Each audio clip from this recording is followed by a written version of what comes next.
जीवन मूल्यवान है, मेरे लिए मेरा जीवन मूल्यवान है और आपके लिए आपका जीवन।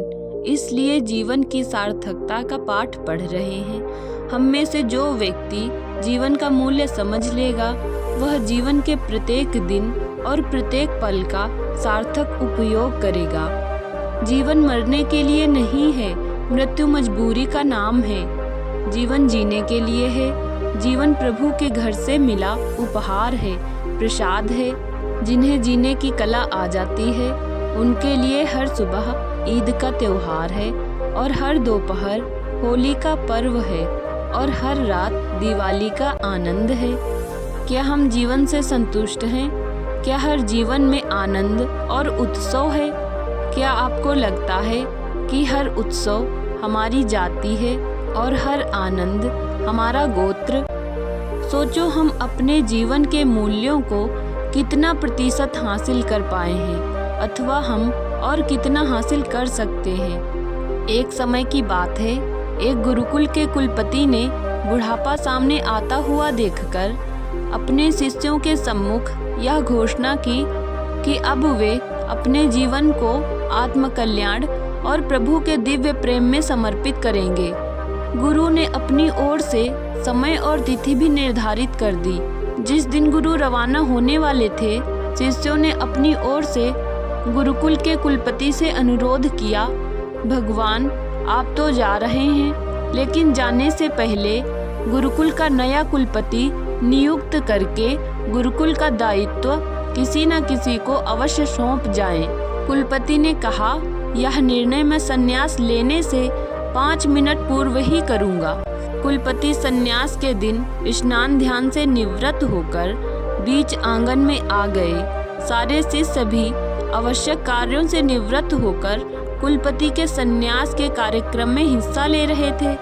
सभी लोगों को इस बात का इंतजार था कि इतने सारे शिष्यों में से गुरुदेव न जाने किसको कुलपति नियुक्त करेंगे। कुलपति ने एक नज़र सारे शिष्यों को देखा और कहा, मैं नए कुलपति का निर्णय करूं, उससे पहले तुम लोगों से एक प्रश्न पूछना चाहता हूं। मेरा प्रश्न यह है कि दुनिया में लोहा ज़्यादा मूल्यवान है या चांदी?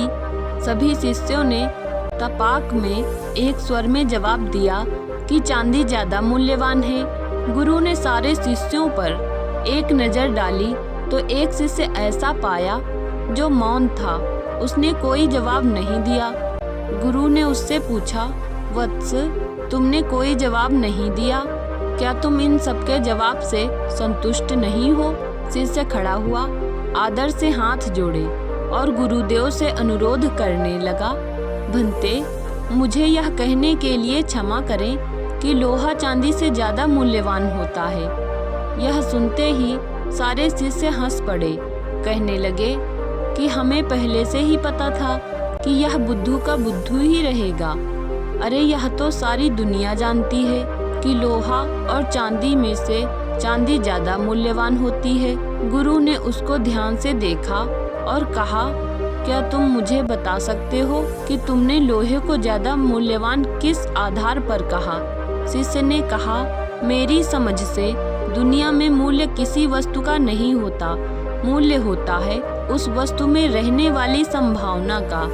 चांदी मूल्यवान है, यह तो सारी दुनिया जानती है, लेकिन चांदी अपने मूल्य को ना तो घटा सकती है और ना ही बढ़ा सकती है। पर लोहे को पारस का स्पर्श मिल जाए तो लोहा लोहा नहीं रहेगा, वह सोना बन जाएगा। गुरुदेव, मूल्य वस्तु का नहीं होता, मूल्य होता है वस्तु में रहने वाली संभावना का। गुरु ने उस शिष्य को अपने करीब बुलाया, आसन से खड़े हो गए और कुलपति के पद पर उसे नियुक्त करते हुए स्वयं संन्यास के लिए निकल पड़े। हम में से आप या हम क्या हैं, मूल्य इस बात का नहीं है। मूल्य इस बात का है कि हम और आप क्या हो सकते हैं।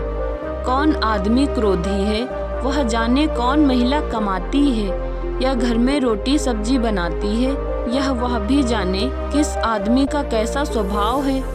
कौन आदमी कितना धनी या गरीब है, ये सारी व्यवस्थाएं वह जाने।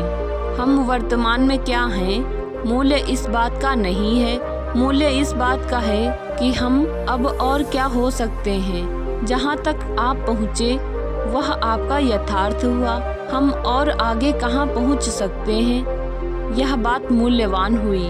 तो दोस्तों, आपको यह वीडियो पसंद आई हो तो वीडियो को लाइक करें, चैनल को सब्सक्राइब करें और मिलते हैं नेक्स्ट वीडियो में। जय हिंद, जय भारत।